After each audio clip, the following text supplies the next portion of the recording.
Muy bien, continuando con este tema de lo que son las posesiones, eh, ¿qué dice la ciencia con este tema de las posesiones? Bien, la ciencia lo que dice, bueno, una parte de la ciencia, porque hay otra parte que sí cree que puede haber una posesión y ya les digo por qué, pero esa parte que rotundamente rechaza una posesión, primero porque niegan la existencia de seres espirituales o del mundo sobrenatural. Y lo segundo es porque ellos hablan de que esto es un trastorno disociativo de la histeria, denominado como demoniopatía o demoniomanía, en el cual el individuo, el sujeto, cree estar poseído. Entonces, por más que le digan usted no tiene nada de mal, la persona siempre va a sentir eso. ¿Ok? Y también se habla de que estos trastornos se relacionan con la personalidad, con trastornos como la personalidad sustituida, la esquizofrenia y la personalidad múltiple. Ahora, aquí hay algo muy importante. La iglesia también ha entendido que hay personas que sufren de estos males, de estos males psicológicos o psiquiátricos. Entonces, en algunas ocasiones se ha autorizado a la ejecución o aplicación de un exorcismo como efecto placebo. ¿Qué significa eso? La iglesia sabe que ahí no hay ningún demonio, que esta persona está experimentando diferentes trastornos mentales, pero le aplican el exorcismo para que esa persona crea que ya fue liberada, que esté tranquila, y en muchos de los casos así sucede. Por eso se llama efecto placebo. Para quien no tiene claro esto, sería básicamente como cuando alguien, no sé, sufre de terribles dolores de cabeza, le han dado de todo y no hay nada que se lo quite porque es algo más psicológico, pero viene una persona y le dice, yo le voy a traer una pastillita milagrosa que me la traen a mí, no sé, de la India y le va a quitar el dolor de cabeza. Esa persona se la tomó, se alivió y nunca más padeció. En este caso, bueno, y la realidad es que esa pastilla era una simple aspirina. Pero como la persona cree que le están dando algo mágico, algo que no conoce, entonces su trastorno psicológico se va a ver mermado y hasta posiblemente desaparecer, ya que no, ya que recibió algo que no es a lo que no estaba habituada como una medicina o un simple dictamen médico. Entonces a eso se llama efecto placebo. ¿Ok? Muy bien. Eh, con todo esto, por cierto, el padre Fortea también cree en el efecto placebo. Él dice que, lo vi en una entrevista de las tantas que ha dado, que muchas veces llega alguna persona, habla con él y dice es que yo tengo esto y esto y creo que estoy endemoniado o estoy siendo atacado por Satanás o lo que sea. Él conversa con la persona y el padre Fortea dice me doy cuenta que realmente ahí no hay nada demoníaco, pero yo le digo a esa persona, venga una vez a la semana y oramos por usted. Y esto le va a ayudar a la persona precisamente como un efecto placebo. No le va a practicar el exorcismo como tal o algo similar o parecido, sino que en este caso lo que hace el padre es como dándole a la persona lo que la persona quiere recibir sin dárselo realmente. ¿Ok? Vuelvo a insistir, efecto placebo para que lo tengan ahí presente. Muy bien, vamos a pasar ahora al tema de los exorcismos, que es un tema que a muchos les genera mucha expectativa, curiosidad, miedo a algunos. Es más, hay personas que con solo escuchar la palabra exorcismo, exorcista, se les para el pelo y lugar de ver la película, ¿verdad?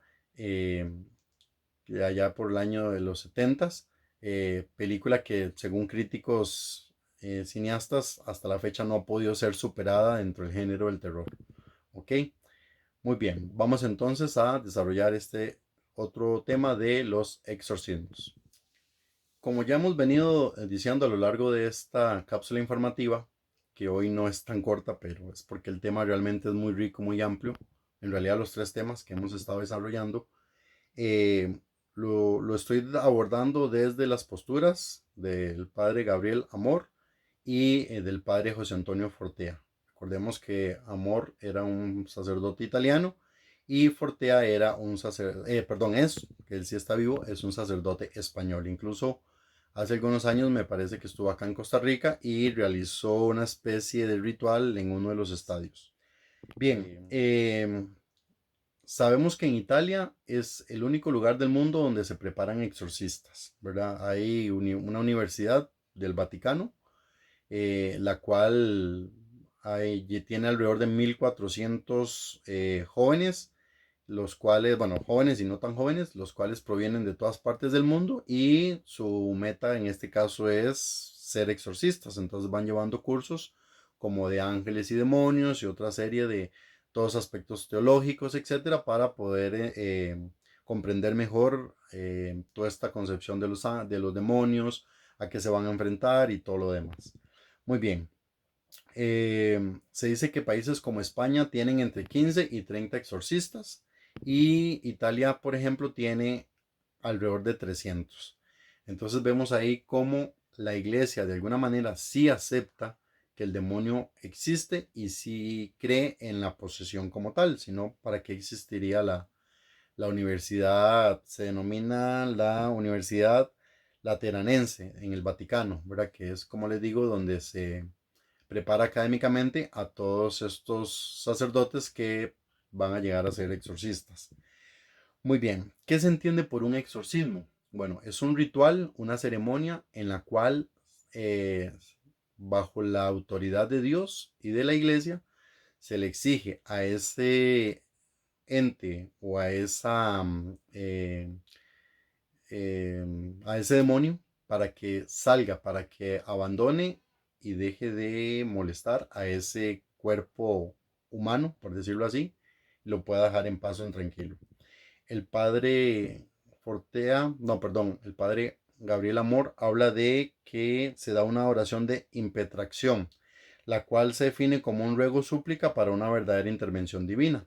Es decir, para que realmente el exorcismo sea efectivo, tiene que haber una intervención divina. Por eso es que el exorcista debe ser una persona muy bien preparada, no solo académicamente o teológicamente, etcétera, sino que espiritualmente, ¿verdad? Inclusive la recomendación que le da al obispo, que le dan al obispo desde la Iglesia Católica es que escoja el mejor exorcista que él considere que está mejor preparado espiritualmente para poder enfrentarse a el ente, el demonio, etcétera, ¿verdad? Porque inclusive no se saben a cuál de todos ellos se van a enfrentar. Entonces sí, como que la recomendación es sepa escoger a cuál exorcista va a mandar a atacar, a enfrentar a este caso o a este demonio, etcétera, como tal. Muy bien. También se habla de una clasificación por ahí que me encontré de exorcismos menores y exorcismos mayores. Eh, Voy a empezar con el exorcismo mayor. El exorcismo mayor es cuando ya la iglesia ha comprobado que hay una posesión como tal, auténtica o real. Entonces tiene que haber todo un estudio previo a nivel médico de la persona que está siendo poseída, a nivel físico, a nivel psicológico y a nivel psiquiátrico para descartar esas tres áreas. Una vez que la iglesia tiene los dictámenes o epicrisis médicas de que esa persona está bien física, psíquica y psicológicamente, eh, lo que hace es que se empieza a llevar a cabo los permisos o la solicitud para realizar el exorcismo como tal. Un exorcismo menor en este caso podría ser uno de esos que yo les expliqué, que el sacerdote viene y hace a nivel de efecto placebo, o por ejemplo también una oración de liberación, que en este caso la oración de liberación no es un ritual exorcista como tal. Vamos a ver la diferencia. Como bien les dije, el exorcismo sería ese ritual por el cual mediante la intervención o la autoridad de Dios se le exige al demonio que abandone ese cuerpo.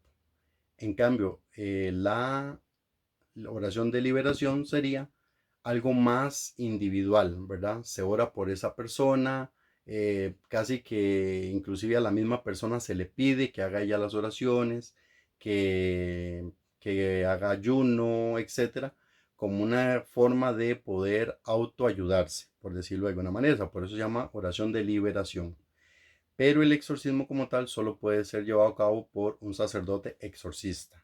En cambio, una oración de liberación puede hacerla otro sacerdote, no un exorcista como tal. Y básicamente, como le digo, es más a nivel personal o individual. ¿Ok?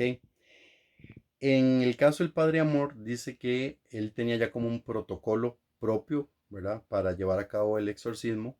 Él dice que, bueno, lo primero es que se ponía su estola, ¿verdad? que él la usaba, le gustaba una bastante larga de color púrpura y que le gustaba utilizar esta porque podía poner parte de la estola sobre el cuerpo o el cuello del poseído o el poseso. Eh, una vez que hacía esto, derramaba agua bendita sobre la persona, la hacía besar el crucifijo y también posterior a eso empezaba a hacer las oraciones, ¿verdad? Del ritual romano para poder ir exorcizando al individuo.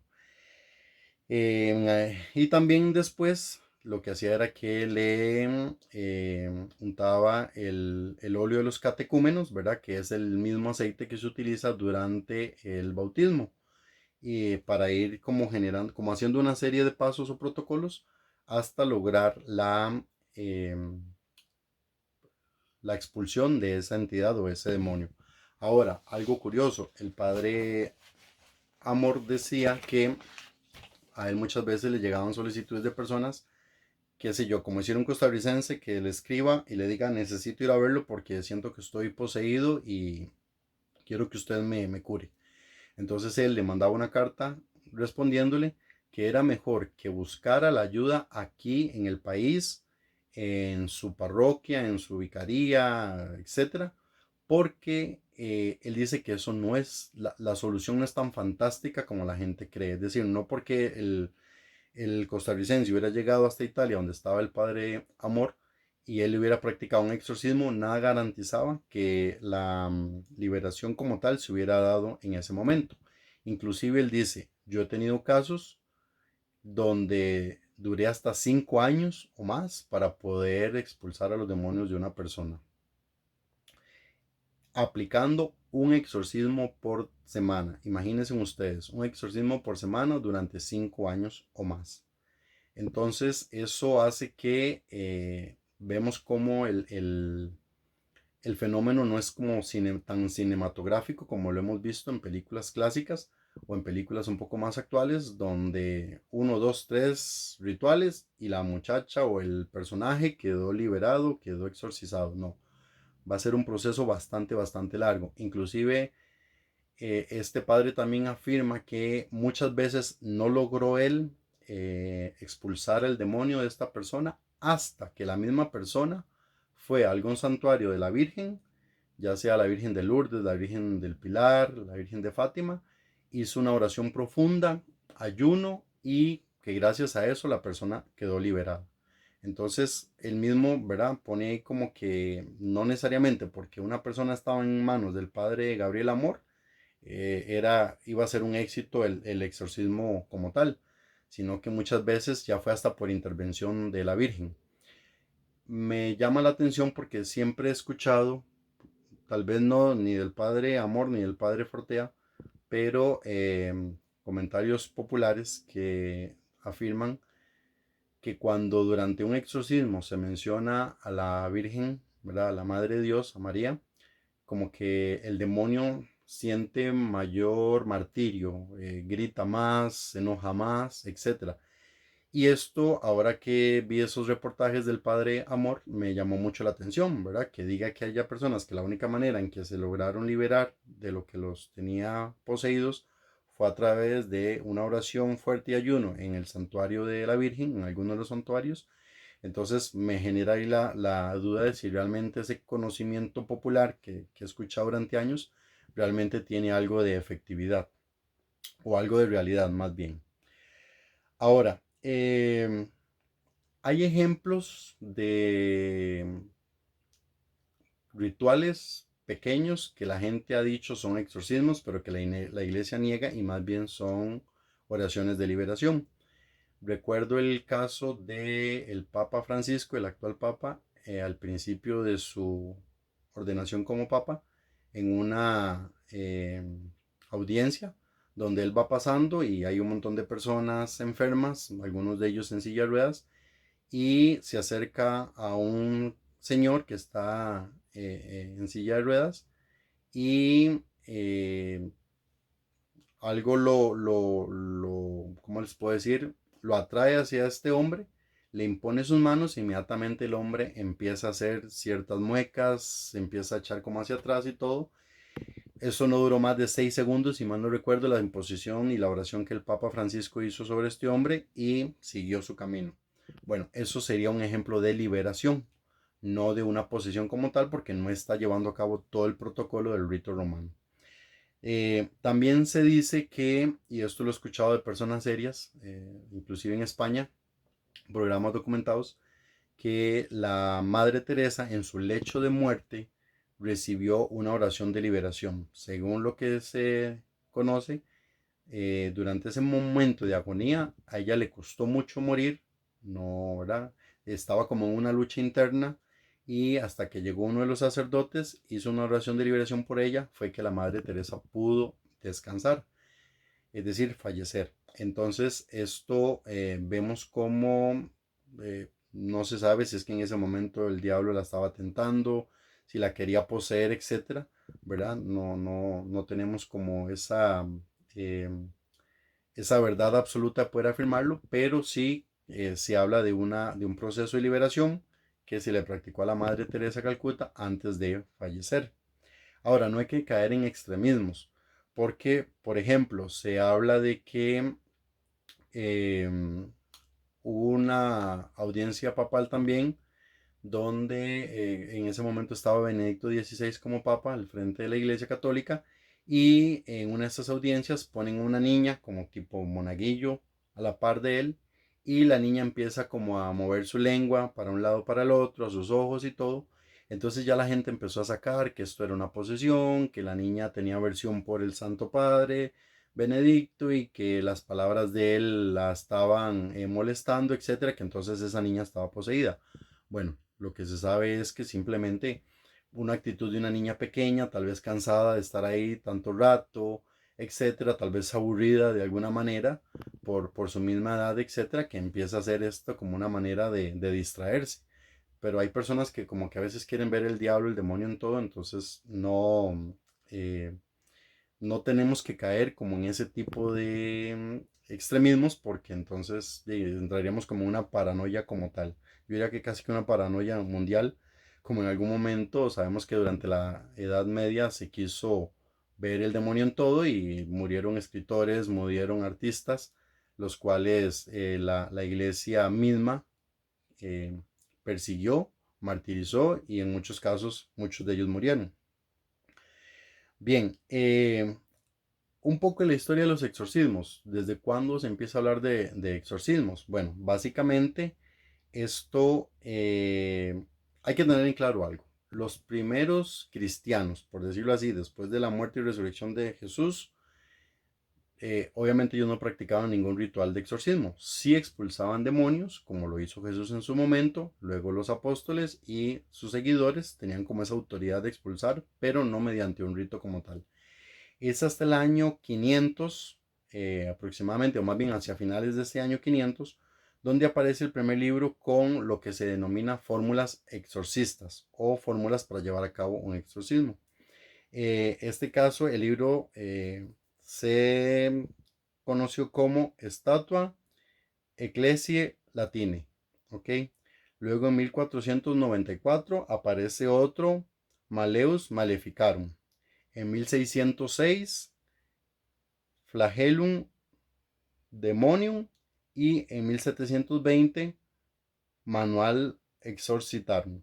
Entonces, vemos cómo a través de la historia, no a los inicios, sino casi 5 siglos después, es que ya empieza a hablarse esto de los exorcismos y de las fórmulas para exorcizar, o sea, de los conjuros que se deben llevar a cabo para expulsar una entidad maléfica.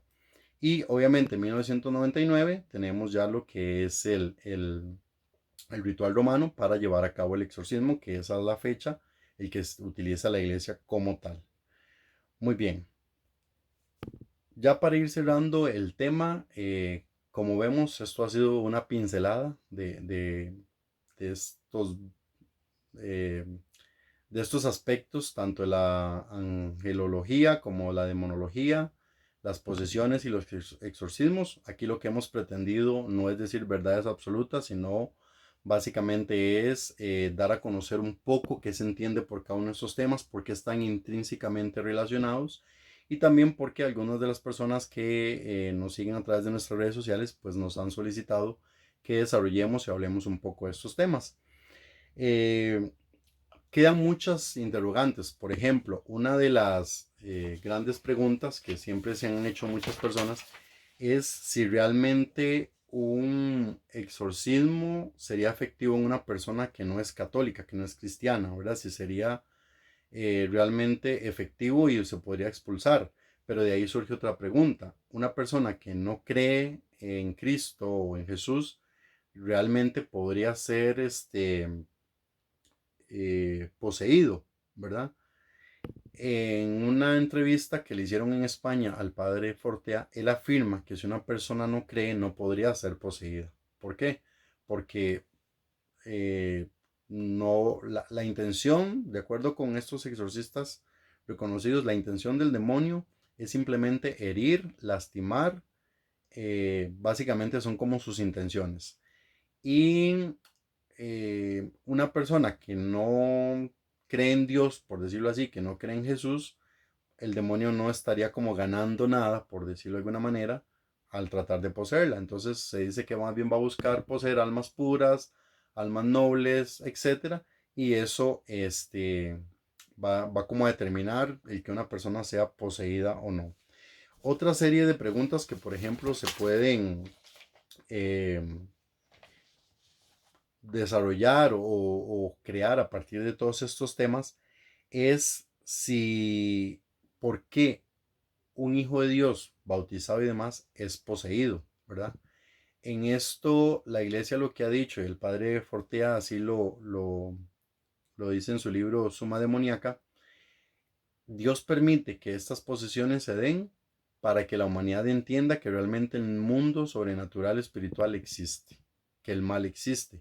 Recuerdo el caso de la película de Emily Rose, ¿verdad? Que es un caso real de una joven de nombre Alanis, donde aparentemente el gran, ¿cómo le puedo decir? La gran misión de que la muchacha fuera poseída no es para que la humanidad entendiera que realmente el poder del maligno existe como tal.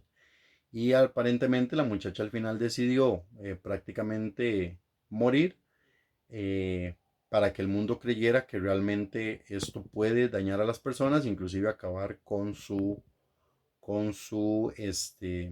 vida humana, ¿ok? Por decirlo de alguna manera. Y curiosamente el padre Fortea, en uno de los comentarios que él hace, afirma que los fantasmas son las almas que están en el purgatorio. Sabemos que Juan Pablo II, antes de morir, había de alguna manera eliminado o abolido el concepto del purgatorio como un lugar físico. Pero en el caso del padre Fortea y de otros exorcistas, ven el purgatorio como un estadio psicológico. Y el padre Fortea asegura que todos, absolutamente todos, hayamos sido buenos o malos, vamos a pasar por el purgatorio. Algunos van a estar ahí más tiempo, otros van a estar ahí menos tiempo. Eso va a depender si usted fue una persona buena o una persona mala, si se arrepintió antes de morir o no, etcétera. Pero él da a entender que estas almas de alguna manera tienen a veces permiso o tienen potestad de poder venir a nuestro mundo físico real y es lo que nosotros estaríamos viendo o llamando fantasmas. Y él pone un caso muy específico, ¿verdad? Lo dice él, no lo estamos diciendo yo ni Oscar Araya en el grupo Hades. Ocurre mucho con las personas que han sido suicidas, ¿ok? ¿Y por qué tendrían ellos este permiso de venir a nuestro mundo y demás digamos lo que nosotros llamamos como fantasmas? Bueno, porque precisamente sería como eso que Dios les permite para que los que estamos vivos no hagamos, no cometamos el acto del suicidio, ¿verdad? Que es como ir en contra de toda la creación divina y todo el tema de la vida, etcétera, etcétera. Esto se los planteo simplemente para que ustedes vean cómo por qué se dice que Dios permite que existen las posesiones y el padre Fortea pone ese otro ejemplo de las almas del purgatorio que vienen a nuestro mundo en forma de fantasmas para de alguna manera avisarnos, decirnos, no de lo que hay del otro lado, ¿verdad? Sino de me refiero a otro lado, el mundo espiritual y demás, sino para que no cometamos los errores que ellos cometieron acá en este mundo. Ya para finalizar, les quiero recomendar, ahora que está muy de moda todo esto de las plataformas de, de televisión y todo lo demás, en Netflix, esta plataforma, recientemente se tiró un documental eh, titulado El demonio o el diablo y el padre amor. Resulta que este documental fue llevado a cabo por William Friedkin. Me disculpan la pronunciación, para algunos les sonará. Bueno, resulta que es el director de la película El Exorcista. Y él, no les voy a comentar mucho, pero él decide, 20 años después de haber realizado la dirección de esta película, decide contactar al padre Gabriel Amor y conocer un poco más acerca de lo que es un exorcismo real. No les voy a decir, ¿verdad? Dar mayores detalles para que ustedes busquen el documental, pero para que vean un poco y comparen si lo que nos presentó la película o las diferentes películas, como El Rito, como El Exorcismo de Emily Rose, como El Exorcista y otras tantas que hay por ahí, y lo que se va a ver en ese documental son igual o hay diferencias. ¿Okay? Se los dejo a ustedes para que lo analicen, para que saquen sus propias conclusiones. Los invito a que nos escriban tanto comentarios de qué les ha parecido este aporte que hemos dado a través de esta cápsula informativa, y también si tienen alguna otra duda, algo que quieran comentarnos, no olviden contactarnos a través de nuestras redes sociales, las cuales van a aparecer al final de este video. Un abrazo y esperamos que haya sido de su agrado. Nos vemos hasta la próxima cápsula informativa. Hasta luego.